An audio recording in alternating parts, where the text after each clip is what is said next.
بسم اللہ الرحمن الرحیم الحمدللہ وحدہ والصلاة والسلام علی من لا نبی بعدہ اما بعد۔ سیرت النبی علی صاحبہ الصلاۃ والتسلیم کا یہ جو سلسلہ ہمارا چل رہا ہے، اس میں ہم نے پچھلی نشست میں نبی صلی اللہ علیہ وسلم نے جب علانیہ دعوت دی مکہ میں، اس کے بعد کے جو حالات ہیں اس کو ہم ذکر کر رہے ہیں۔ آپ صلی اللہ علیہ وسلم نے جب علانیہ دعوت دی تو اس کے بعد میں پہلے تو قریش حضرت ابو طالب کے پاس گئے اور آپ صلی اللہ علیہ وسلم کو شرک کی مخالفت میں جو آپ کی دعوت تھی توحید کی، اس سے آپ کو روکنے کے لیے ابو طالب سے انہوں نے مطالبہ کیا۔ اور اس کے بعد پھر حج کا موسم آیا تو اس میں نبی صلی اللہ علیہ وسلم کی دعوت عربوں میں پھیل نہ جائے، اس خدشے کے تحت انہوں نے آپس میں کچھ باتیں طے کی اور حج کے موسم میں اس کے اوپر وہ کام کرتے رہے، آپ صلی اللہ علیہ وسلم کی دعوت سے لوگوں کو روکتے رہے۔ اور جب حج کا موسم چلا گیا اور آپ صلی اللہ علیہ وسلم کی دعوت مستقل جاری رہی اور ایمان قبول کرنے والے بھی آپ صلی اللہ علیہ وسلم پر ایمان لانے والے بڑھتے رہے، آپ صلی اللہ علیہ وسلم کی عزیمت جاری رہی،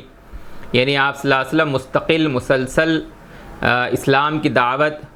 پورے جماؤ کے ساتھ، پورے ٹھہراؤ کے ساتھ، وقار کے ساتھ، حلم کے ساتھ آپ صلی اللہ علیہ وسلم جاری رکھے ہوئے تھے۔ اور اس کے نتیجے میں قریش نے جو ہے پھر یہ طے کیا آپس میں کہ یہ سلسلہ تو جو ہے رک نہیں رہا ہے، تو انہوں نے نبی صلی اللہ علیہ وسلم کی مخالفت کے لیے الگ الگ صورتیں نکالی۔ ابتدا میں جو صورتیں انہوں نے مخالفت کے لیے اور محاذ-آرائی کی جو صورتیں انہوں نے نکالی تھی، پچھلی نشست میں ہم نے ان کا ذکر کیا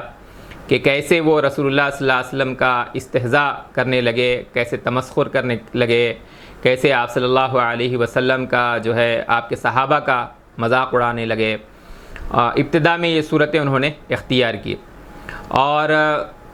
قرآن مجید کو آپ صلی اللہ علیہ وسلم کی دعوت کو اساطیر الاولین قرار دیا۔ اسی میں ایک حصہ یہ بھی تھا کہ انہوں نے آپ صلی اللہ علیہ وسلم کی جو دعوت ہے اس دعوت کی حقانیت کو سمجھے بغیر کہ لوگ جو اسلام کو قبول کر رہے ہیں، اپنی اصلاح کر رہے ہیں اور اپنی بے راہ روی کی زندگی سے وہ باز آ رہے ہیں، تو یہ جو سلسلہ تھا یہ تو اسلام قبول کرنے والوں کا تھا، لیکن جو ضد پر تھے، ہٹ دھرمی پر تھے، وہ اپنی مخالفت میں نئے نئے پہلو وہ لوگ نکال رہے تھے۔ تو ان کا یہ خیال تھا، ایک پہلو انہوں نے آپ صلی اللہ علیہ وسلم کی مخالفت کے لیے یہ سوچا کہ قرآن مجید کے اندر پچھلی قوموں کے انبیاء علیہ السلام کے قصے ہیں، واقعات بیان ہوئے ہیں، تو انہوں میں سے بعض نے یہ سوچا کہ یہ جو واقعات ہیں، یہ جو قصے ہیں، شاید قرآن مجید میں لوگوں کی دلچسپی اور کشش کی وجہ یہ قصے ہیں، تو انہوں نے قرآن مجید کے مقابلے کے لیے انہوں نے جو ہے فرضی اور تفریحی قصے، کہانیوں سے انہوں نے جو ہے آپ صلی اللہ علیہ وسلم کا، آپ کی دعوت کا مقابلہ کرنا چاہا اور اپنی عوام میں جو ہے وہ چاہتے تھے کہ کچھ قصے کہانی ایسے ہم شروع کریں ان کا سلسلہ اور لوگوں کو وہ قصے کہانیاں جو ہے گھڑ گھڑ کر بیان کریں، جس سے جو ہے لوگ بجائے قرآن مجید سننے کے اور وہ جو ہے ان کی طرف آ جائیں۔ وہ سمجھ نہیں پا رہے تھے کہ قرآن مجید سے تأثیر کی جو وجہ ہے، قرآن کی حقانیت، وہ ان کے قلب میں، ان کے دل میں وہ اتر نہیں پا رہی تھی مخالفین کے، ورنہ موافقین اور جو اسلام سے اور نبی صلی اللہ علیہ وسلم سے متاثر ہو رہے تھے وہ تو اسلام قبول کر رہے تھے۔ تو ان میں کا ایک شخص تھا، مخالفین میں کا نضر ابن حارث، یہ عبد الدار ان کا ایک بڑا قبیلہ تھا، بنو عبد الدار، اس سے اس کا تعلق تھا۔ اس نے ایک مرتبہ قریش کو جمع کیا، یا قریش کی کسی نشست کے اندر وہ موجود تھا، تو اس نے قریش کے لوگوں کو، اپنے ہم نوا لوگوں کو، اپنی ہم فکر لوگوں کو اس نے جو ہے وہ خطاب کیا اور مخاطب ہو کے کہنے لگا کہ اے قریش کے لوگوں، تم پر ایک بہت بڑی مصیبت آ چکی ہے اور تمہیں اس سے جو ہے نکلنا کیسے ہے، اس کا تم مقابلہ کیسا کرو گے، تمہیں اس سے جو ہے سجھائی نہیں دے رہا ہے۔ محمد ابن عبداللہ صلی اللہ علیہ وسلم تم میں جب نوجوان تھے تو تم میں سب سے زیادہ پسندیدہ شخصیت تھے، سب سے زیادہ سچے تھے۔ آپ اندازہ لگائیے کہ کیسے جو ہے نضر ابن حارث نے آپ صلی اللہ علیہ وسلم کی جو ہے وہ تعریف کی، اور اس سے آپ صلی اللہ علیہ وسلم کا مقام جو ہے وہ قریش کے درمیان اور قریش کے تمام قبائل کے درمیان جو ہے وہ واضح ہو کر آتا ہے۔ ارضاکم فیکم، تم میں سب سے زیادہ پسندیدہ شخصیت، اصدقکم حدیثاً، سب سے زیادہ سچ بولنے والے، اعظمکم امانتاً، امانت کے اعتبار سے یعنی امانت داری کے اندر آپ تم میں سب سے زیادہ عظیم ترین شخصیت۔ یہ غیر معمولی نبی صلی اللہ علیہ وسلم کی تعریف، یعنی ایک طرح سے یہ اس بات کا اعتراف ہے کہ تمام قبائل قریش میں نبی اکرم صلی اللہ علیہ وسلم سے زیادہ پسندیدہ کوئی ہستی، آپ سے زیادہ کوئی صادق، آپ سے زیادہ کوئی امین نہیں تھا، ہمارے درمیان نہیں ہے۔ یہ جو ہے نضر ابن حارث نے اعتراف کیا، اور یہی اعتراف اس سے قبل جو ہے مغیرہ ولید ابن مغیرہ کی زبان سے بھی جو ہے جو ظاہر ہوا تھا۔ حج کے موسم سے پہلے جو میٹنگ ہوئی تھی اس میں بھی ولید ابن مغیرہ نے یہ اعتراف کیا، اور نضر ابن حارث نے یہ کہہ کر قریش سے کہا کہ اب جب ان کے اوپر جو ہے وہ بڑھاپے کے آثار ظاہر ہوئے ہیں، تب وہ جو ہے وہ اس چیز کو لے کر آئے ہیں جس کا تم سامنا کر رہے ہو، اور اب جس چیز کو انہوں نے شروع کیا اس کا مقابلہ کرنے کے لیے تم نے ان پر طرح طرح کے الزام لگائے، تم نے انہیں ساحر کہا، اور تم اچھی طرح جانتے ہو واللہ ما ہوا بساحر، کہ اللہ کی قسم وہ ساحر نہیں ہے، ہم نے جو ہے سحر اور اس کے جو ہے جو آثار ہوتے ہیں کسی شخص کے اوپر، جو ساحر ہوتا ہے، جو اس کی شخصیت ہوتی ہے، اس کے اندر جس قسم کی جو ہے خرابیاں اور گندگیاں ہوتی ہیں وہ ان کے اندر کہیں نہیں ہیں۔ اسی طریقے سے قلتم کاہن، تم نے جو ہے محمد ابن عبداللہ صلی اللہ علیہ وسلم کو کہا کہ وہ کاہن ہیں، واللہ ما ہوا بکاہن، اور وہ ان کے اندر کہانت والی بھی کوئی بات نہیں ہے، کاہنوں جیسی بھی کوئی بات نہیں ہے۔ پھر تم نے انہیں کہا، الزام لگایا ان کے اوپر کہ جو ہے وہ شاعر ہیں تاکہ لوگوں کو اس سے روکیں، لا واللہ ما ہوا بشاعر، وہ شاعر بھی نہیں ہیں، اور شعر کی ہر صنف کو جو ہے ہم اور تم سب جانتے ہیں، اور انہوں نے کبھی شعر نہیں کہا، نہ حجز وہ ہے نہ رجز وہ ہے، اور شعر کی کسی قسم کے اندر جو ہے ان کا کلام نہیں آتا ہے۔ تم نے انہیں مجنون کہا، واللہ ما ہوا بمجنون، یہ خود ہی کہہ رہا تھا، اور کہہ رہا تھا کہ جو ہے قریش تم نے یہ الزام ان پر لگائے، ان کو جو ہے ان کی ہمت توڑنے کے لیے، لوگوں کو اسلام سے دور رکھنے کے لیے، لیکن اے قریش کے لوگوں دیکھو کہ تمہارا جو ہے وہ کیا حال ہو گیا ہے اس معاملے میں، یعنی تم جتنے بھی الزام ان کے اوپر لگا رہے ہو وہ الزامات جو ہے وہ ان کے اوپر ثابت نہیں ہوتے ہیں، اور تم پر ایک بہت بڑی مصیبت جو ہے وہ آ چکی ہے۔ یہ نضر جو ہے تاجر آدمی تھا، اور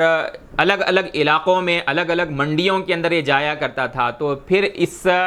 خطاب کے بعد، قریش سے اس طرح کی گفتگو کے بعد وہ حیرہ مقام گیا۔ یہ حیرہ کا ذکر ہماری گفتگو کے اندر کئی مرتبہ آ چکا ہے، یہ عراق کا ایک قدیم علاقہ ہے جو اس وقت جو ہے فارسی سیسنٹ امپائر کے تحت، ایرانی مملکت کے تحت آتا تھا۔ تو نضر جو ہے اس کا سفر اس طرف ہوا، حیرہ مقام کی طرف، اور وہاں اس کو جو ہے جو فارسی بادشاہ ہیں، ایرانی جو بادشاہ گزرے ہیں، ان کے جو قصے کہانیاں ان کے درمیان جو ہے وہ پھیلتے تھے، اور وہ قصے کہانیاں سنائے جاتے تھے، رستم کے، اسفندیار کے، اس سے وہ واقف ہوا۔ تو وہ قصے جو ہے وہ مکۃ المکرمہ جب وہ واپس آنے لگا تو وہ قصے لے کر آیا، جو بھی اس وقت کی اس کی شکل تھی، جس طرح سے بھی اس کو محفوظ کیا جاتا تھا، اور وہ قصے لانے کے بعد جو ہے آپ صلی اللہ علیہ وسلم کی جو دعوتی محنت تھی، آپ صلی اللہ علیہ وسلم لوگوں کو قرآن سناتے، اور حضرات انبیاء علیہ السلام کے واقعات سناتے، ان کی دعوتی محنت سناتے، ان کے دعوتی مضامین کو سناتے، پھر قوموں کے ایمان لانے کے واقعات قرآن مجید میں جو مذکور ہیں وہ سناتے، سورہ اعراف میں، سورہ ہود میں، سورہ انبیاء میں، اور قرآن مجید کی دیگر صورتوں کے اندر۔ اور اسی طریقے سے جو ہے پھر آپ صلی اللہ علیہ وسلم نیکوکاروں کا کیا انجام ہوا ہے اور بدکاروں کا کیا انجام ہوا، قوموں کے اوپر جو حالات آئے، یہ جو آپ صلی اللہ علیہ وسلم واقعات بھی سناتے اپنی دعوت کے ضمن میں، تو یہ ایسی مجالس کے اندر جو ہے وہ پہنچ جاتا جہاں آپ صلی اللہ علیہ وسلم اللہ کی تخلیق، اللہ تعالیٰ کے احسانات کو ذکر کر رہے ہیں، اور ایام اللہ سے یعنی اللہ تعالیٰ کے جو عذاب قوموں کے اوپر آئے ہیں ان کو سنایا آپ صلی اللہ علیہ وسلم سناتے تھے۔ ویسی نشستوں میں یہ پہنچنے لگا، اور وہاں پہنچ کر یہ یہ رستم اور اسفندیار کے اور فارسی بادشاہوں کے قصے جو ہے وہ لوگوں کو سنانے لگا، اور آپ صلی اللہ علیہ وسلم کی بات پوری ہوتی یا آپ صلی اللہ علیہ وسلم کی بات کو روک کر وہ یہ قصے سنا شروع کر دیتا، چونکہ مخالفین کا ایک ماحول تھا اور اس کو بھی سپورٹ حاصل تھا تو اس کو کامیابی ملتی، اور وہ قصے سنا کر وہ صاف علی الاعلان کہتا، دیکھو ان قصوں کو سنو، یہ قصے تمہیں زیادہ مزیدار لگتے ہیں یا وہ جو محمد سنا رہے ہیں صلی اللہ علیہ وسلم۔ یہ انسان کی نفسیات ہے جس کو قرآن مجید کی آیت کے تحت ہم ابھی آگے بھی ذکر کریں گے، کہ وہ واقعہ اور وہ قصہ جس کے اندر کوئی نصیحت ہے اور کوئی عبرت ہے، اچھی بات ہے تو نصیحت حاصل کرتا ہے انسان، اور اگر اس میں کوئی برا انجام بیان کیا گیا ہے کسی برائی کا تو عبرت حاصل کرتا ہے۔ ایک تو واقعہ کی ایک شکل یہ ہوتی ہے، اور دوسرے واقعے کی ایک شکل یہ ہوتی ہے کہ بس اس کے اندر صرف تفریح ہے اور جنسی ہیجان انگیزی کی بات ہے، قصے کہانیاں ہیں جس کا کوئی مقصد نہیں ہے، بے مقصد قصے کہانیاں تفریحی غرض سے جو ہے جن کو سنا اور سنایا جاتا ہے۔ تو انسان کی جو نفسیات ہے جس کو شیطان جو ہے وہ وساوس کے ذریعے سے ابھارتا ہے، وہ دوسرے قسم تفریحی قصے کہانیوں کی طرف انسان جو ہے وہ مائل ہوتا ہے۔ تو جب یہ ان قصے کہانیوں کو پیش کرتا تو یہ سوال کرتا، بتاؤ میں جو بیان کر رہا ہوں وہ قصہ اچھا ہے یا یہ جو بیان کر رہے ہیں وہ اچھا ہے؟ تو ظاہر بات ہے کہ آزاد طبیعتیں جو ہیں، آوارہ طبیعتیں جو ہیں، وہ نضر ابن حارث کے جو قصے کہانیاں ہیں اس طرف جو ہے وہ مائل ہوتے۔ اچھا، یہ تو ابن ہشام نے جو ہے تفصیل نقل کی ہے نضر ابن حارث کے اس رویے سے متعلق۔ یہ نبی صلی اللہ علیہ وسلم کی مخالفت کے لیے ان لوگوں نے جو ہے وہ ایک طریقہ نکالا قرآن مجید کی تأثیر کو کم کرنے کے لیے۔ حضرت ابن عباس رضی اللہ تعالی عنہ سے ایک روایت ہے جو ہے اس میں یہ نقل کیا گیا ہے کہ اس نضر نے نہ صرف یہ قصے کہانیاں وہاں سے حاصل کیے بلکہ چند گانے والیوں کو اس نے جو ہے وہ خریدا۔ باندیاں اس زمانے کے اندر الگ الگ جو ہے وہ صلاحیتوں کے حامل ہوتی تھیں، اسکلز جو ہے الگ الگ ان کے ہوتے تھے، اس نے جو ہے گانے والیوں کو خریدا، اور جب بھی اس کو پتہ چلتا کہ نبی صلی اللہ علیہ وسلم کسی شخص کے اوپر دعوتی محنت کر رہے ہیں تو یہ اس کے پاس پہنچ جاتا اور یا اس کو اپنے پاس بلا لیتا، اور اپنے گانے والیوں کو جو ہے وہ اس شخص کے اوپر مسلط کر دیتا۔ وہ گانے والیاں اپنی نشستوں میں، اپنے اشعار میں اور اپنے گانوں کے اندر جو ہے اس کو کھلاتی پلاتی، اور اس کے سامنے جو ہے وہ گانوں کے اندر وہ قصے کہانیاں جو ہے وہ سناتی، تاکہ وہ شخص اسلام سے جو ہے جو اس کے طرف مائل ہو رہا ہے، اسلام کی طرف، وہ میلان اس کا جو ہے وہ ختم ہو جائے۔ اللہ تعالیٰ نے نضر ابن حارث کے اس رویے کے اوپر جو ہے وہ وحی نازل فرمائی، وَمِنَ النَّاسِ مَن يَشْتَرِي لَهْوَ الْحَدِيثِ لِيُضِلَّ عَن سَبِيلِ اللَّهِ۔ سورہ لقمان کے اندر جو ہے یہ آیت ہے، اور صرف یہ ایک آیت نہیں جس کے اندر یہ کہا گیا کہ لوگوں میں سے بعض ایسے ہیں جو ہے قصے کہانیوں کو، تفریحی قصے کہانیوں کو جو ہے وہ خرید کر لاتے ہیں تاکہ لوگوں کو، انسانوں کو اللہ کے راہ سے گمراہ کر سکیں۔ قرآن مجید کی دعوت، اس کے پیغام، اس کی ہدایت کے مقابلے میں جو ہے یہ قصے کہانیاں رکھ کر لوگوں کو جو ہے وہ اللہ کے راہ سے، اللہ کے راستے سے وہ گمراہ کرنے کے لیے جس کا یہ عمل ہے، اس پر پھر قرآن مجید نے جو ہے وہ اپنی سخت وعید کو سنایا۔ اس موضوع پر سورہ لقمان جو ہے وہ بہت اہم سورت ہے۔ میں نے اس سے پہلے بھی کہا ہے اور دوبارہ عرض کر رہا ہوں کہ سیرت النبی کا ایک فائدہ تو یہ ہے، بلا شبہ اس میں کوئی شک نہیں ہے، غیر معمولی یہ فائدہ ہے کہ آپ جو ہے قصے واقعات سیرت النبی کے کہ پہلے کون سا واقعہ پیش آیا، پھر کون سا واقعہ پیش آیا، پھر کون سا واقعہ پیش آیا، محض ان واقعات کو، ان قصوں کو جو ہے آپ بیان کر دیں۔ اس میں بھی نصیحت ہے، اس میں بھی عبرت ہے، اور اس میں بھی بہت سارے جو ہے ہمارے لیے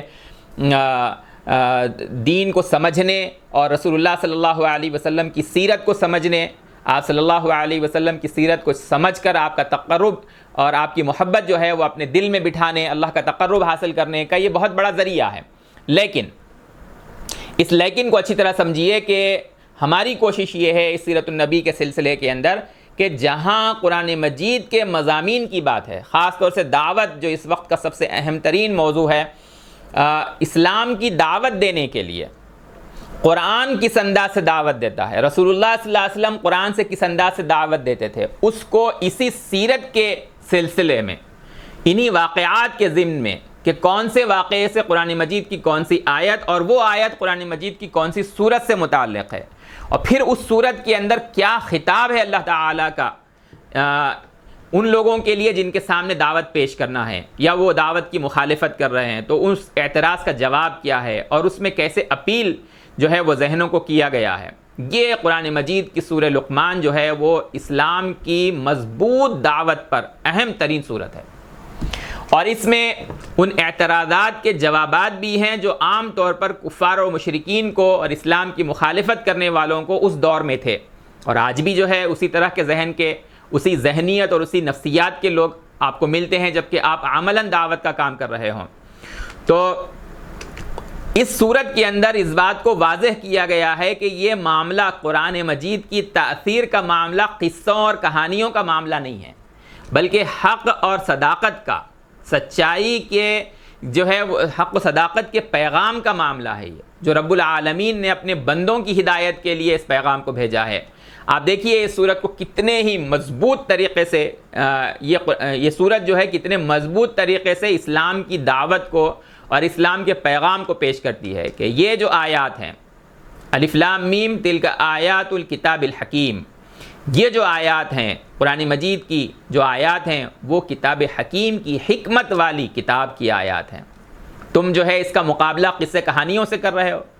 جبکہ اس کی غرض دیکھو، کوئی تفریح اس کی غرض نہیں ہے، ہاں، لذت انگیزی اس کی غرض نہیں ہے، اس کی غرض کیا ہے؟ ہدی و رحمہ للمحسنین، اللہ تعالیٰ کی جانب سے یہ ہدایت ہے اور رحمت بن کر آئی ہے یہ کتاب۔ لیکن بالکل صاف بات یہ ہے، اپنے حقیقت کے اعتبار سے یہ ہر انسان کے لیے اور ہر مکلف کے لیے، ثقلین کے لیے یہ ہدایت ہے، لیکن اس سے فائدہ اٹھائے گا کون؟ جو اپنے آپ کو جو ہے وہ اچھا بنانا چاہتا ہو، جو اچھائی کے راستے کو اختیار کرنا چاہتا ہو۔ للمحسنین، کون ہیں یہ محسنین؟ ان کی جو بنیادی صفات بتلائی گئی ہیں وہ ہے اپنے رب کے احسانات اور انعامات جو ہر انسان پر ہوئے ہیں بغیر کسی استثناء کے، وداؤٹ اینی ایکسیپشن، ہر انسان اللہ تعالیٰ کے احسانات کے تحت جو ہے وہ ایسے دبا ہوا ہے کہ وہ اللہ تعالیٰ کے انعامات کو گن نہیں سکتا۔ ان تعدوا نعمت اللہ لا تحصوها، تو بندہ اللہ کے آگے احسان مندی اور شکر گزاری کے جذبے سے اس کی عبادت کرنا چاہتا ہے۔ الذین یقیمون الصلاۃ ویؤتون الزکاۃ، اور مال سے ان کی ایسی محبت نہیں ہے کہ بس مال کے لیے مرے جا رہے ہیں، ان کی زندگی کا مقصد مال ہے، درہم اور دنانیر کے اور مال کے جو ہے وہ غلام بنے ہوئے ہیں، نہیں، اللہ تعالیٰ کا جہاں حکم ہوتا ہے، ان کے رب کا جہاں حکم ہوتا ہے، وہ اس مال کو خرچ کرنے کے لیے بھی تیار رہتے ہیں، وہ اللہ کے حکم پر زکوٰۃ دیتے ہیں۔ وَيُؤْتُونَ الزَّكَاةَ وَهُمْ بِالْآخِرَةِ هُمْ يُوقِنُونَ، آخرت پر تو ان کا پکا یقین ہے، ان کو یہ بات سمجھ میں آ چکی ہے کہ یہ جو اللہ تعالیٰ کا حیرت انگیز نظام ہے جو اللہ نے پیدا کیا ہے یہ بے مقصد نہیں ہے، انسان یہاں چھٹیرا بیل بنا کر پیدا نہیں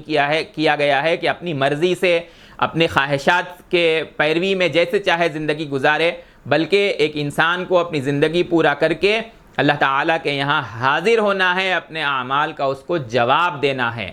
ان کے لیے ہدی و رحمۃ للمحسنین، یہ کتاب اللہ تعالیٰ کی حکمت والی کتاب جو ہے وہ ہدایت اور رحمت بنا کر جو ہے وہ نازل کی گئی ہے۔ اور پھر جن کے اندر یہ باتیں پیدا ہو جائیں، یعنی احسان مندی اور شکر گزاری سے وہ اپنے رب، حقیقی رب کے آگے جھکنے اور اس کی عبادت کرنے کے لیے تیار ہو جائیں، اور مال سے اپنی محبت ایسی نہ لگا لیں کہ خدا کے حکم پر بھی جو ہے اس کو خرچ کرنے کے لیے راضی نہ ہو، اور آخرت پر ان کا یقین ہو، تو اللہ تعالیٰ نے انہیں سند دی ہے کہ اولئک علی ھدی من ربہم واولئک ھم المفلحون۔ یہی وہ مضمون ہے، یہ مکۃ المکرمہ میں بالکل آغاز میں نازل ہونے والی صورت ہے، یہ سورہ لقمان، اور بالکل یہی مضمون سورہ لقمان کے فواتح کا، بالکل ابتدائی آیات کا، پھر مدینۃ المنورہ میں جب سورۃ البقرہ نازل کی گئی تو اس میں بھی اس مضمون کو دہرایا گیا ہے۔ قرآن مجید اپنے مضامین کو جو ہے وہ دوہرا کر ذکر کرتا ہے۔ اب اس بنیادی بات کو ذکر کرنے کے بعد نضر ابن حارث جیسے جو ہے آوارہ مزاج لوگوں کو، جو قرآن کی حقانیت، اس کی ہدایت، اس کی رحمت ہونے کو سمجھے بغیر اس کا مقابلہ کر رہے تھے، ان پر سخت تنقید کرتے ہوئے قرآن نے کہا من الناس من یشتری لہو الحدیث، لوگوں میں بعض ایسے ہیں جو بیہودہ حکایتیں اور کھیل تماشے کی چیزیں جو ہے وہ خرید کر لاتے ہیں تاکہ لوگوں کو جو ہے وہ اللہ کے راہ سے گمراہ کریں، لیضل عن سبیل اللہ بغیر علم، لیضل الناس نہیں، لیضل عن سبیل اللہ بغیر علم، بغیر کسی علم کے۔ ان کے جو مخالفت کی بنیاد ہے وہ علم نہیں ہے کہ انہوں نے قرآن کو پوری طرح سے سمجھ لیا، پرکھ لیا، اب اس کے بعد تفریح قصوں کی جانب جو ہے وہ لوگوں کو لے جا رہے ہیں کہ بھئی یہ بیکار کی چیز ہے، بغیر علم کے، یہ علم کی اس گہرائی تک پہنچ نہیں پا رہے ہیں۔ اور وَيَتَّخِذَهَا هُزُوًا،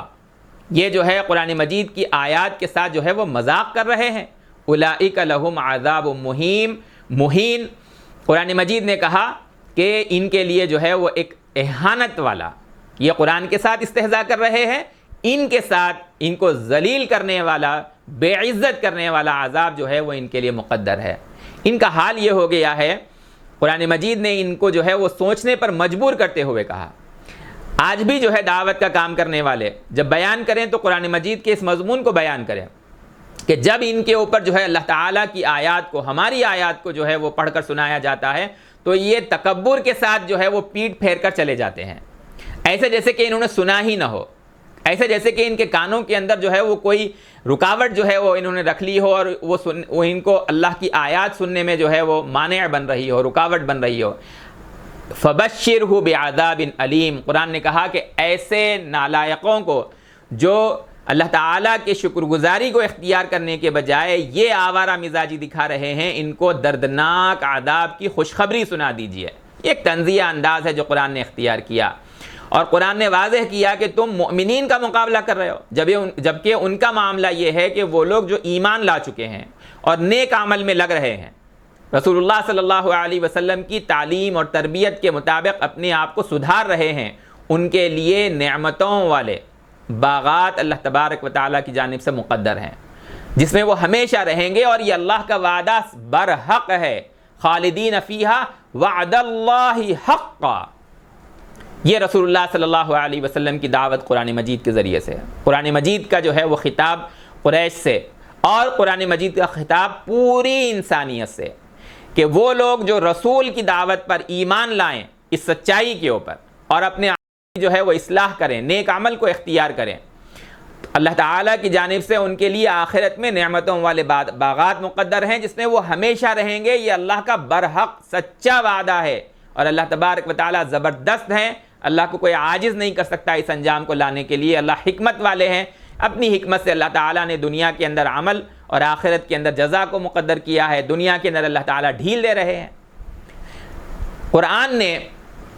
متوجہ کرایا، اس صورت کے اندر ہم دیکھتے ہیں کہ اللہ تعالیٰ نے جو ہے اپنی نشانیوں کو، جو آفاق کی نشانیاں ہیں، جو کائنات کے اندر پھیلی ہوئی نشانیاں ہیں، ان کو بیان کیا۔ خلق السماوات بغیر عامد ترونہا،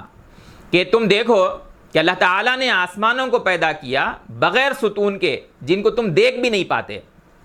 تم آسمان کو دیکھ رہے ہو، کوئی ستون تمہیں دکھائی نہیں دے رہا ہے، لیکن ان کے اندر وہ کشش اللہ تبارک و تعالیٰ نے رکھی ہے کہ یہ جو ہے سیارے آپس میں ٹکراتے نہیں ہیں، آسمان اپنی جگہوں کے اوپر جو ہے وہ قائم ہے۔ اور زمین پر تم غور کرو، اللہ تعالیٰ نے اس کے اندر جو ہے وہ پہاڑ نصب کیے ہیں۔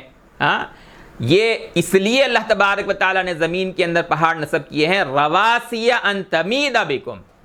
والقی فی الارض رواسی ان تمید بکم، کہ کہیں ایسا نہ ہو کہ تمہیں یہ زمین جو ہے وہ لے کر ڈگمگا جائے، ایسا نہ ہو۔ اللہ تعالیٰ نے آسمان کو ایسے بنایا، زمین کو ایسے بنایا، اور پھر جتنے جانور ہیں، جاندار ہیں، اللہ تعالیٰ نے اس کے اندر پھیلا دیے۔ وَبَثَّ فِيهَا مِن كُلِّ دَابَّةٍ، اور جانداروں کی جان باقی رہنے کے لیے، ان کی زندگی جو ہے وہ چلتے رہنے کے لیے یہاں پر ہر طرح کے اسباب اللہ تعالیٰ نے مہیا کیے۔ انزلنا من السماء ماء، آسمان سے اللہ تعالیٰ نے بارش کو نازل کیا، اور پھر جو ہے وہ ہر قسم کے نفیس اور عمدہ چیزوں کو جو ہے وہ اس میں سے اگایا۔ فَأَنبَتْنَا فِيهَا مِن كُلِّ زَوْجٍ کریم۔ اللہ تعالیٰ نے فرمایا هَذَا خَلْقُ اللَّهِ، غور کرو، یہ قصے کہانیوں کی بات نہیں ہے، یہ خالق جس کا کہ تم نے تجربہ کیا ہے، تمہارا وجود، تمہارا جو ہے اس کائنات کے اندر وجود اور یہ کائنات کی نشانیاں، یہ سب دیکھو، یہ اللہ تعالیٰ کی تخلیق ہے۔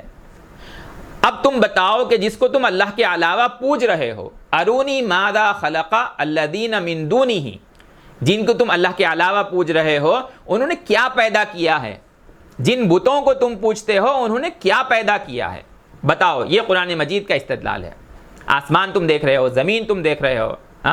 بارش اللہ تعالیٰ نازل کر رہا ہے، زمین سے تمہارے لیے رزق کے خزانے اگا رہا ہے، ان کو ایک رب العالمین نے کیا ہے۔ محمد صلی اللہ علیہ وسلم کی دعوت، قرآن کی دعوت یہ ہے کہ بس وہی ایک رب تمہاری عبادت کا مستحق ہے، تم پر لازم ہے کہ بس صرف اسی کی عبادت کرو، اس کے علاوہ کوئی تمہارا الہ نہیں ہے۔ بل الظالمون فی ضلال مبین، اتنے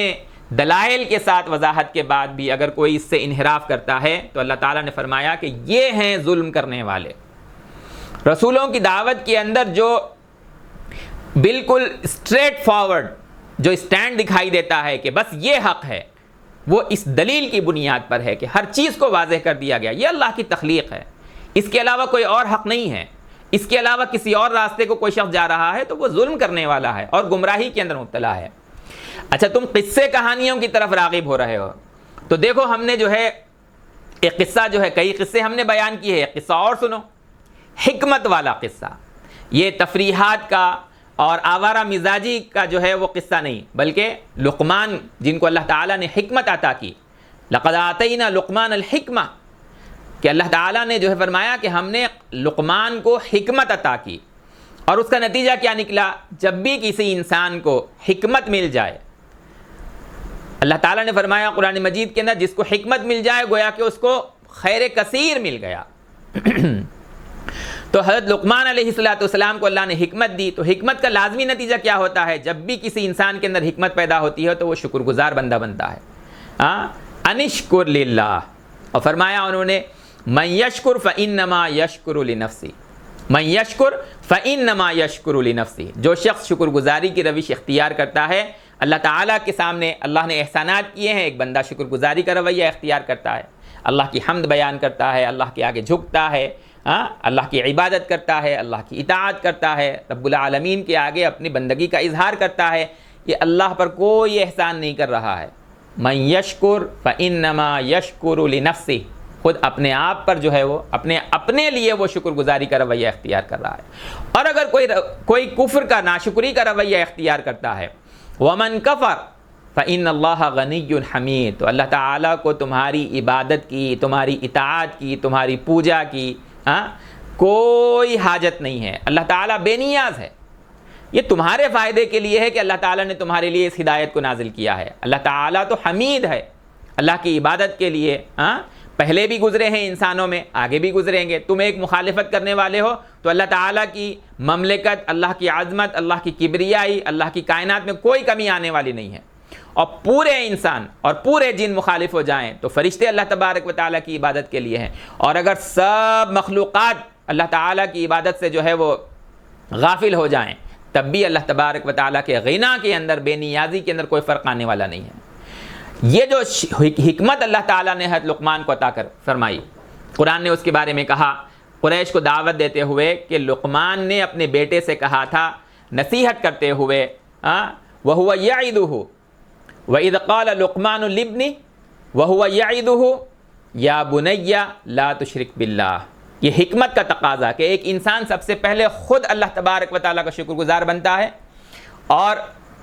دوسری بات اس کے اندر یہ پیدا ہو جاتی ہے اللہ کا شکر گزار بننے کے ساتھ کہ جیسے وہ خود شرک سے بچتا ہے ویسے ہی وہ دوسروں کو شرک سے روکتا ہے۔ اور انہوں نے کہا اس حکمت کے نتیجے میں جس کی تمہیں تعلیم دی جا رہی ہے، ان الشرک لظلم عظیم، قتل، غارت گری، کسی کا مال ہڑپ لینا، کسی کو ستانا، یہ بھی ظلم ہے، لیکن اس کائنات کا سب سے بڑا ظلم شرک ہے۔ اللہ رب العالمین جو تمہاری پرورش کے اندر کسی کا محتاج نہیں، تمہیں حاصل ہر شے اس سے مل رہی ہے، اور تم جا کر کسی اور کے آگے سجدہ ریز ہو رہے ہو، کسی اور کی اطاعت کر رہے ہو، کسی اور کو جو ہے اپنا رب بناتے ہو۔ یہ جو ہے الہ بنانا اللہ کے علاوہ کسی اور کو، یہ اس کائنات کا سب سے بڑا ظلم ہے۔ اسلام جو شرک کی برائی کرتا ہے اور اس سے اپنی برات کا اعلان کرتا ہے، کہتا ہے کہ شرک سے ہمارا کوئی تعلق نہیں ہے، اس کی وجہ یہ ہے کہ شرک اس کائنات کا سب سے عظیم ترین جو ہے، سب سے بڑا ظلم ہے، اس سے بڑا کوئی ظلم نہیں ہے۔ اچھا، قریش کو یہ شبہ تھا کہ بھئی سیدنا محمد رسول اللہ صلی اللہ علیہ وسلم کی دعوت کے نتیجے میں، آپ صلی اللہ علیہ وسلم کے پیغام کے نتیجے میں لوگ جو ہے اپنے خاندانوں کے اندر ٹوٹ رہے ہیں۔ اسلام نے اس شبہ کو جو ہے وہ صاف کیا، اس صورت کے اندر جو ہے اس شبہ کو، اس اعتراض کو جو ہے وہ صاف کیا گیا۔ کہا ہم خاندان نہیں توڑ رہے ہیں، بلکہ اللہ کے حق کے بعد اسلام جو سب سے بڑا حق بتلاتا ہے وہ کیا ہے؟ انسان پر اس کے والدین کا حق۔ وَوَصَّيْنَا الْإِنسَانَ بِوَالِدَيْهِ، کہ ہم نے تو جو ہے انسان کو اس کے ماں باپ کے بارے میں سخت تاکید کی ہے کہ وہ ان کے حقوق کی ادائیگی کرے، ان کی خدمت کرے، ان کے حقوق کو ادا کرنے کے لیے اپنے آپ کو کھپا دے۔ اور پھر حق کو بیان کرتے ہوئے قرآن فرمایا، ماں کے حق کو، حملتہ امہ وہنا علی وہن وفصالہ فی عامین، کہ ماں جو ہے اپنے پیٹ میں کمزوری پر کمزوری جو ہے وہ برداشت کرتے ہوئے حمل کا بوجھ اٹھاتی ہے، اور پھر وضع حمل کے بعد بچے کی پیدائش ہونے کے بعد، بچی کی پیدائش ہونے کے بعد پھر جو ہے وہ دودھ اس کو پلاتی ہے، اور جو ہے وہ دودھ کی مدت جو ہے وہ 2 سالوں کے اندر پوری ہوتی ہے۔ تو اللہ تعالیٰ نے کیا فرمایا کہ اللہ کا بھی شکر گزار بنو اور اپنے والدین کا بھی شکر گزار بنو۔ جو احسانات والدین کے ہیں، تمہیں اللہ کے پاس لوٹنا ہے، اللہ کے حق کے لیے بھی اور والدین کے حق کی جواب دہی کے لیے بھی۔ البتہ یہ قرآن حق کے بیان کرنے میں ایک جو ہے لمحے کے لیے لاپرواہی نہیں برتتا ہے، حق کو بیان کرنے کے لیے کوئی حیا نہیں کرتا ہے، حق کو ببانگ دہل جو ہے وہ قرآن بیان کرتا ہے، اللہ بیان کرتا ہے، اللہ کے رسول بیان کرتے ہیں کہ ان جاہداک علی ان تشرک بی، اگر ماں باپ تمہیں اللہ کے ساتھ کسی کو شریک کرنے کے اوپر مجبور کریں، یہ آ گیا حکم کہ ان کی خدمت کرو، لیکن اگر وہ شرک کے لیے مجبور کریں گے، ما لیس لک بہ علم، جس کے بارے میں تمہارے پاس کوئی دلیل اور علم نہیں ہے، بھئی یہ شرک جو ہے وہ حق ہے، نہیں، شرک ناحق ہے، شرک ظلم عظیم ہے، شرک کے حق میں کوئی علم نہیں ہے، کوئی دلیل نہیں ہے۔ لا تطعہما فلا تطعہما، کہ جو شرک کے اوپر جو ہے ماں باپ ابھاریں ان کی خدمت جاری رہے گی،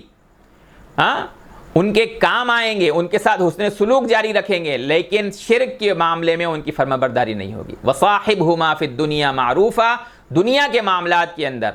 ان کی خدمت کا سلسلہ وہ جاری رہے گا، اللہ تعالیٰ نے اس کا حکم دیا ہے۔ اور پیروی کس کی کریں گے؟ ماں باپ نے کہا شرک کرنے کے لیے، اللہ نے فرمایا کہ نہیں، ان کا حق ادا کرنے کے لیے ان کی خدمت کرو، لیکن پیروی کرو، اتبع سبیل من اناب الی،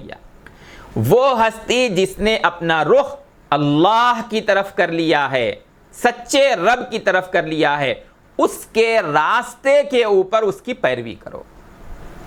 یعنی پیغمبر رسول صلی اللہ علیہ وسلم کی پیروی کرنا ہے۔ اور اس بات کو یاد رکھو، ثم الی مرجعکم،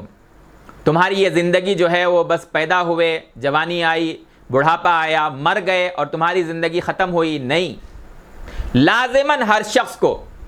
اپنے اعمال کا جواب دینے کے لیے اللہ تبارک و تعالیٰ کے یہاں حاضر ہونا ہے، اور سب سے پہلا جو سوال ہوگا وہ جو ہے وہ عقیدے اور ایمان کا، اور شرک سے بچا نہیں بچا بندہ، اور توحید کو اختیار کیا یا نہیں کیا اس کا ہوگا۔ ثم الی مرجعکم، اللہ تعالیٰ ہر گناہ کو جو ہے وہ معاف کر سکتا ہے، لیکن شرک کے بارے میں اعلان کیا کہ اس کو ہرگز اللہ تعالیٰ معاف نہیں کرے گا۔ فَأُنَبِّئُكُم بِمَا كُنتُمْ تَعْمَلُونَ، قرآن مجید میں اللہ تعالیٰ نے صاف واضح فرمایا، یہ وہ خطاب ہے جو رسول اللہ صلی اللہ علیہ وسلم کفار کے سامنے اور اسلام کی دعوت دیتے وقت آپ صلی اللہ علیہ وسلم اس کو انسانوں کے سامنے رکھتے تھے کہ دیکھو تمہیں اللہ کے یہاں لوٹنا ہے، اور پھر اللہ تبارک و تعالیٰ جو کچھ تم کر رہے ہو اس کے ایک ایک حصے کی، ایک ایک عمل کی اللہ تمہیں خبر دے گا۔ اور پھر حضرت لقمان کی جو نصیحت ہے اس کو جو ہے کنٹینیو کیا قرآن مجید نے کہ میرے بچے، حضرت لقمان نے اپنے بیٹے سے کہا، میرے بچے، اللہ تعالیٰ جب آخرت میں تمہیں اپنے پاس بلائے گا اور تمہیں اللہ کے یہاں حاضر ہونا ہے لازماً، اللہ تعالیٰ اپنے اعمال کا حساب دینے کے لیے۔ یہ مت سمجھو کہ کوئی عمل تمہارا جو ہے وہ چھوٹ جائے گا، بلکہ رائی کے دانے کے برابر بھی اگر کوئی عمل تمہارا ہوگا، ان تکو مثقال حبۃ من خردل، ان تکو مثقال حبۃ من خردل، رائی کے دانے کے برابر بھی اگر کوئی جو ہے وہ تمہارا عمل ہوگا، چاہے وہ کسی چٹان میں ہو، چاہے وہ آسمانوں میں ہو، چاہے وہ زمین میں ہو، کہیں بھی تم نے وہ عمل کیا ہو، یأتی بہ اللہ، اللہ تبارک و تعالیٰ اس عمل کو تمہارے سامنے لا کر کھڑا کر دے گا، تم نے یہ عمل کیا اچھا یا برا۔ ان اللہ لطیف خبیر، اللہ تبارک و تعالیٰ ہر چیز سے باخبر ہے، کوئی چیز اللہ تبارک و تعالیٰ سے چھوٹنے والی نہیں ہے۔ اور پھر حضرت لقمان نے اپنے بیٹے کو نصیحت کرتے ہوئے کہا کہ دیکھو اللہ کی عبادت کو اپنے اوپر لازم کر لو، اقیم الصلاۃ۔ اور دوسری اہم ترین چیز جو پیغمبر اسلام صلی اللہ علیہ وسلم کے عمل کے اندر دکھائی دیتی ہے، کفار کو اس طرح متوجہ کرایا گیا، یہ کوئی نیا سلسلہ نہیں ہے، بلکہ جتنے اللہ تعالیٰ کے بندے ہیں جنہوں نے اللہ کی عبادت کی روش کو اختیار کیا، خود اللہ کے بندے بنے، انہوں نے سچائی کے راستے کو اختیار کیا اور لوگوں کو، دوسروں کو حق کی طرف بلایا۔ اور اس کی نصیحت لقمان نے کی کہ لوگوں کو معروف کا حکم دو اور برائی سے روکو، وَأْمُرْ بِالْمَعْرُوفِ وَانْهَ عَنِ الْمُنْكَرِ وَاصْبِرْ عَلَى مَا أَصَابَكَ۔ ہم جانتے ہیں کہ یہ راستہ جو ہے وہ کوئی آسان راستہ نہیں ہے۔ لقمان علیہ السلام نے، حضرت لقمان نے جو ہے وہ اپنے بیٹے کو جب نصیحت کی تب بھی انہوں نے یہ کہا کہ جو ہے یہ راستہ بڑا ہی جو ہے وہ پرخطر راستہ ہے، اس میں جو بھی مصیبت آئے، جو بھی مخالفین کی طرف سے جو ہے وہ رویہ سامنے آئے، ان کی طرف سے جو اذیت جو ہے وہ سامنے آئے، جو قربانی دینا پڑے، اس کے اوپر صبر کے ساتھ جمے رہو، اور یہ جو ہے بڑے ہمت کا کام ہے۔ یہ حضرت لقمان نے جو ہے اپنے بیٹے کو نصیحت کی۔ انہوں نے اپنی نصیحت کے اندر جو باتیں کہیں، تم جو ہے وہ رستم اور اسفندیار کے قصے سنا رہے ہو، اسلام جس چیز کی تعلیم دیتا ہے وہ ہے انسان کا تزکیہ، انسان کے اخلاق، انسان کے اندر بھلائی اور اچھائی کی صفت پیدا ہونا۔ انہوں نے اپنے بیٹے سے کہا کہ دیکھو لوگوں کے سامنے جو ہے وہ اپنے منہ کو پھلائے مت رہو، اپنے گالوں کو جو ہے وہ پھلائے مت رہو، تکبر میں مت پڑے رہو، اور زمین کے اندر جو ہے وہ اتراتے ہوئے مت چلو، لا تصعر خدک للناس ولا تمشی فی الارض مرحا۔ اور یہ کہ اللہ تبارک و تعالیٰ جو ہے وہ گھمنڈ کرنے والوں کو اور تکبر اور غرور کرنے والوں کو جو ہے وہ پسند نہیں کرتا۔ یہ حضرت لقمان کی جو ہے وہ نصیحت، یہ قرآن کی نصیحت، یہ پیغمبر علیہ السلام کی نصیحت۔ اپنی چال کے اندر درمیانی اور جو اعتدال کی روش لے کے آؤ، اپنی آواز کو نیچے رکھو۔ ان انکر الاصوات لصوت الحمیر، سب سے بدترین آواز جو ہے وہ گدھے کی آواز ہے، جو صرف رینکتا ہے اور جو ہے وہ چیختا چلاتا ہے۔ اپنی آواز کو جو ہے وہ پست رکھو۔ اور یہ اخلاقی تعلیم دی گئی، ساتھ میں پھر جو ہے قرآن نے کہا کیا یہ جو ہے آسمانوں و زمین میں غور نہیں کرتے کہ اللہ تعالیٰ نے تمہارے لیے جو ہے کیا مسخر کیا ہے، کیسے اللہ تبارک و تعالیٰ نے اپنی مخلوقات کو، آسمانوں کو، زمینوں کو مسخر کیا تمہارے لیے۔ انسانوں کو اس میں غور کرنا چاہیے۔ اپنی ہر طرح کی نعمت کو اللہ تبارک و تعالیٰ نے یہاں اس کائنات کے اندر، آسمان و زمینوں کے اندر جو ہے تمہارے لیے مہیا کر دیا، ظاہری نعمتیں بھی اور باطنی نعمتیں بھی۔ پھر اس کے باوجود لوگوں میں سے کچھ ایسے ہیں، من الناس من یجادل فی اللہ بغیر علم، یہ قرآن کی دعوت، اس کے باوجود آسمانوں و زمین میں اللہ کی نعمتوں کو دیکھتے ہوئے جو ہے وہ اللہ کے معاملے میں بغیر علم کے جو ہے وہ بحث مباحثے ہیں پڑے ہوئے ہیں، بجائے اس کے کہ اس حق کو قبول کریں۔ ان کے پاس کوئی ہدایت نہیں، کوئی کتاب نہیں جو ان کو جو ہے وہ روشنی دکھا رہی ہو۔ جب ان سے یہ کہا جا رہا ہے کہ بھائی اللہ نے جو نازل کیا ہے اس کی پیروی کرو، جس کے اندر ہر طرح کے حق کو قبول کرنے کے دلائل موجود ہیں، کہتے ہیں کہ نہیں، ہم تو جو ہے ہمارے آباء و اجداد سے جو چلا آ رہا ہے بس اسی کی پیروی کریں گے۔ کیا شیطان ان کو جو ہے، کیا یہ سمجھ نہیں پا رہے ہیں کہ شیطان ان کو جو ہے وہ جہنم کے عذاب کی طرف بلا رہا ہے؟ ان کو سمجھنا چاہیے کہ جو شخص اپنا رخ اللہ کی طرف کر لے گا اور نیکی کی روش اختیار کرے گا، وہ ہے جو محفوظ ہے۔ جو شخص اپنا رخ اللہ کی طرف کر لے گا اور نیکی کی روش اختیار کرے گا، فقد استمسک بالعروۃ الوثقی، وہ ہے جو ہے جس نے اپنے آپ کو محفوظ کر لیا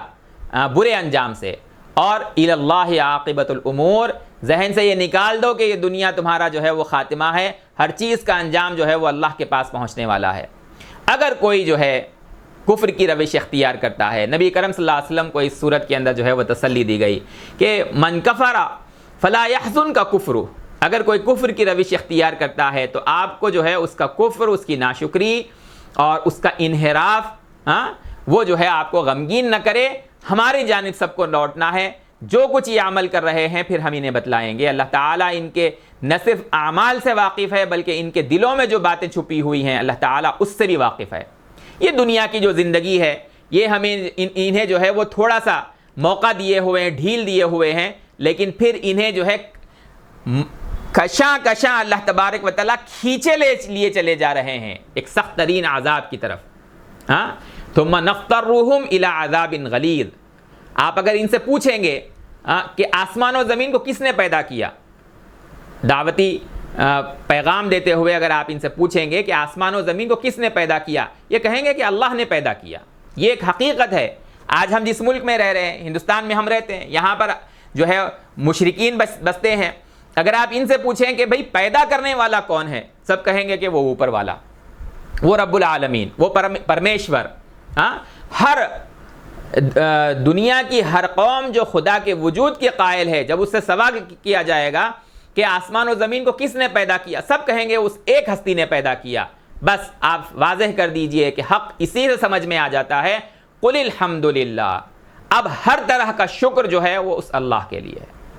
بل اکثرهم لا يعلمون، اب اس کے بعد بھی اگر وہ جو ہے وہ جہالت کو اختیار کر رہے ہیں تو اس کا انجام جو ہے وہ خود بھگتیں گے۔ آسمان و زمین میں جو کچھ ہے وہ اللہ کا ہے، اور اللہ تبارک و تعالیٰ ان کی عبادت اور اطاعت سے بے نیاز ہے۔ ہر طرح کی حمد کا مستحق صرف اللہ ہے۔ اللہ کا معاملہ تو یہ ہے کہ اگر زمین میں جو کچھ درخت ہیں ان تمام کو قلم بنا دیا جائے، اور جتنے سمندر ہیں ان کو اور بڑھا کر 7 سمندر کر دیے جائیں، 7 گنا ان کو بڑھا دیا جائے، اور ان قلموں سے، درختوں کے اور ان سمندر کی سیاہی سے جو ہے وہ اللہ کے کلمات کو، اللہ کی تعریفات کو، اللہ کی حمد کو، اللہ کے فعل کو، اللہ کے انعامات اور احسانات کو اگر لکھا جائے تو یہ سب ختم ہو جائے گا، لیکن اللہ کے کلمات ختم نہیں ہوں گے۔ اللہ ایسا زبردست اور حکمت والا ہے۔ اگر انہیں آخرت کے معاملے میں کسی قسم کی اگر غلط فہمی ہو رہی ہے تو انہیں اچھی طرح سے جان لینا چاہیے۔ کہتے ہیں کہ جو ہے مرنے کے بعد کیسا دوبارہ زندہ کیا جائے گا، اسی آدمی کو کیسا زندہ کیا جائے گا، ہڈیاں گل سڑ جائیں گی، یہ ان کا کفار اور مشرکین کا عام جو ہے وہ اعتراض تھا۔ آج بھی جو اللہ تعالیٰ کی قدرت پر جو ہے جن کی نظر نہیں ہے وہ اس قسم کے اوچھے ہلکے قسم کے اعتراضات کرتے ہیں، بھئی مرنے کے بعد دوبارہ کیسے زندہ کیا جائے گا۔ اللہ تعالیٰ نے فرمایا ما خلقکم ولا بعثکم الا کنفس واحدہ، تمہارا پیدا کرنا، مرنے کے بعد دوبارہ تمہیں اٹھانا ایسے ہے جیسے کہ کسی ایک جان کو پیدا کرنا ہے۔ ایک وقت میں کروڑوں انسان اس دنیا کے اندر ہیں، حضرت آدم سے لے کر آخری آدمی تک، ان کی گنتی کے یہ کتنے ہیں، ارب انسان، ان کی گنتی صرف اللہ جانتا ہے، لیکن اللہ فرماتے ہیں ان سب کو دوبارہ پیدا کرنا، پہلی مرتبہ اور بعد میں دوبارہ مرنے کے بعد دوبارہ پیدا کرنا اللہ کے لیے ایسے ہے جیسے کہ صرف ایک جان کو جو ہے وہ پیدا کیا جا رہا ہے۔ ان اللہ سمیع بصیر، ان کے تمام اعتراضات کو اور ان کے اعمال کو اللہ دیکھ رہا ہے اور سن رہا ہے۔ کیا ان کی توجہ اس طرف نہیں ہے کہ یہ جو دن اور رات سے یہ گزرتے ہیں، جس سے یہ فائدہ اٹھا رہے ہیں، اللہ دن کو جو ہے وہ رات میں داخل کر رہا ہے، رات کو دن میں داخل کر رہا ہے۔ اللہ تعالیٰ نے سورج اور چاند کو جو ہے وہ تمہارے لیے مسخر کیا ہوا ہے، جو تمہیں جو ہے وہ روشنی دیتے ہیں، دن دیتے ہیں، رات کی روشنی فراہم کرتے ہیں۔ یہ سب جو ہے ایک مقررہ وقت کے لیے جو ہے وہ چل رہے ہیں۔ کل یجری الی اجل مسمی، اس میں اگر تم غور و فکر نہیں کرتے ہو اللہ کی قدرت اور اللہ تعالیٰ کی حکمت کے، اللہ تعالیٰ نے اس کائنات کو اور ہمیں بامقصد پیدا کیا ہے، اگر تم یہ غور و فکر نہیں کرتے ہو تو جو کچھ تم کر رہے ہو اسے تو اللہ باخبر ہے۔ ذالک بان اللہ هو الحق وان ما يدعون من دونه الباطل، اچھی طریقے سے یہ صاف پیغام سن لو کہ اللہ جو ہے وہ برحق ہے، اس کا الہ واحد ہونا برحق ہے، اس کے علاوہ جن کو تم پکار رہے ہو وہ باطل ہیں، ناحق ہیں، علی و کبیر ذات صرف اللہ کی ہے۔ تم اس دنیا کے اندر جو اللہ کی نعمتوں سے فائدہ اٹھاتے ہو، سمندر کے اندر کشتی جو ہے وہ چل رہی ہے اللہ کی نعمت سے، اور اس لیے بھی کہ اللہ تعالیٰ اپنی آیات اور اپنی نشانیوں کو تمہیں دکھائے ہر اس بندے کے لیے جو شکر گزار ہے، جو اگر اس پہ کوئی مصیبت بھی آتی ہے تو وہ جو ہے صبر کرنے والا ہے۔ ہاں، سمندر کے اندر تم جاتے ہو اور وہاں جو ہے ایسے لہریں اور ایسی موجیں جو ہے وہ تمہاری کشتی کے اوپر آ جاتی ہیں جیسے کہ وہ کشتی کے نیچے کی موج نہیں بلکہ وہ بادلوں کی طرح سے تمہارے اوپر جو ہے وہ سایہ کیے ہوئے ہیں، اتنی بڑی بڑی موجیں جو ہے وہ اٹھ کر آ رہی ہے۔ جب ایسے حالات پیدا ہوتے ہیں تو تم سب بھول کر لات، عزا، منات، حبل اور اسی طرح جو ہے وہ کوئی اور پرتما جو کسی اور مشرک قوم کے اندر ہے، وہ اپنے بتوں کو، کسی ہنومان کو، کسی رام کو اور کسی جو ہے کرشن کو، ان سب کو جو ہے وہ بھول کر صرف اس ایک رب العالمین کو پکارتے ہیں کہ اے پروردگار اگر آپ اس سے ہمیں بچا لیں، اس مصیبت سے بچا لیں اور ہم کو جو ہے وہ زندگی دے دیں تو پھر ہم صرف تیرے ہی فرمانبردار بن کے رہیں گے۔ یہ ان کے جو ہے وہ حالت ہوتی ہے، اور جب خدا جو ہے انہیں نجات دیتا ہے خشکی کی طرف تو بہت کم لوگ ایسے ہیں جو ہے وہ اعتدال پر باقی رہتے ہیں۔ اکثریت انسانوں کی ایسی ہے کہ وہ ناشکری ہی کی روش اختیار کرتی ہے۔ اللہ تعالیٰ نے اس سورت کے اندر صاف پیغام دیا، اے انسانوں، اے لوگو، یا ایھا الناس اتقوا ربکم، دیکھو اپنے رب سے ڈرو، تقوی کی روش اختیار کرو، اور اس دن سے ڈرو جس میں کوئی شخص اس کے لیے، اس کا باپ، اس کا بیٹا اس کے لیے کام نہیں آئے گا۔ اتقوا ربکم واخشوا یوما لا یجزی والد عن ولدہ ولا مولود ہوا جاز عن والدہ شیئا، کوئی کسی کے لیے کام نہیں آئے گا، وہ دن آنے والا ہے، مرنے کے بعد انسان کو اپنے رب کے حضور حاضر ہونا ہے، اس رب کا تقوی اختیار کرو۔ ان وعد اللہ حق، اللہ کا وعدہ سچا ہے، یہ دنیا کی زندگی تمہیں دھوکے میں نہ ڈالے۔ لا یغرنکم باللہ الغرور، تمہیں جو ہے وہ شیطان بھی جو ہے وہ دھوکے میں نہ ڈالے، دنیا کی زندگی اور شیطان تمہیں دھوکے میں نہ ڈالے۔ اللہ کا وعدہ سچا ہے، برحق ہے۔ کچھ چیزیں ایسی ہیں جن کو اللہ کے علاوہ کوئی نہیں جانتا کہ وہ قیامت کب آئے گی۔ بارش جو ہے وہ کب اللہ تعالیٰ کتنی نازل کرے گا، کب نازل کرے گا، کہاں نازل کرے گا، ماں کے پیٹ کے اندر جو جنین ہوتا ہے اس کا انجام کیا ہے، وہ اللہ کے علاوہ کوئی نہیں جانتا۔ اور کل انسان کی جو ہے وہ کیا کمائے گا، اللہ کے علاوہ کوئی نہیں جانتا۔ اور کون جاندار جو ہے وہ کس جگہ اس کو موت آئے گی، اللہ کے علاوہ کوئی نہیں جانتا۔ یہ اس صورت کی جو ہے وہ مضبوط ترین دعوت،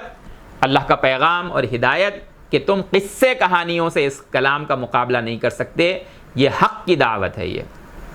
یہ اسلام کی دعوت ہے، یہ اللہ کی جانب سے نازل کی ہوئی ہدایت ہے، یہ کتاب حکیم کی آیات ہیں۔ یہ ان کے مقابلے میں تمہارا رویہ یہ ہو کہ تم اس کے آگے اپنا سر جھکاؤ اور اس دعوت کو قبول کرو، اسی میں تمہارے لیے دنیا اور آخرت کی کامیابی ہے۔ یہ رسول اللہ صلی اللہ علیہ وسلم کی اور قرآن کی دعوت کفار و مشرکین کے سامنے جاری تھی، حالانکہ وہ آپ صلی اللہ علیہ وسلم کی مخالفت کے لیے طرح طرح کے رویے اختیار کر رہے تھے، قصے کہانیوں سے آپ صلی اللہ علیہ وسلم کا مقابلہ کر رہے تھے۔ اور بھی کچھ شکلیں ہیں جنہوں نے بالکل ابتدا میں کفار اور قریش نے جو ہے قریش کے سرداروں نے جو ہے وہ بالکل آغاز کے اندر آپ صلی اللہ علیہ وسلم کی مخالفت کے لیے انہوں نے جو طریقے اور اختیار کیے، جو محاذ آرائیاں انہوں نے کی، ان کو ہم انشاءاللہ ذکر کریں گے اگلی نشست میں۔ اقول قولی ھذا استغفر اللہ لی ولکم ولسائر المسلمین والمسلمات فاستغفروہ۔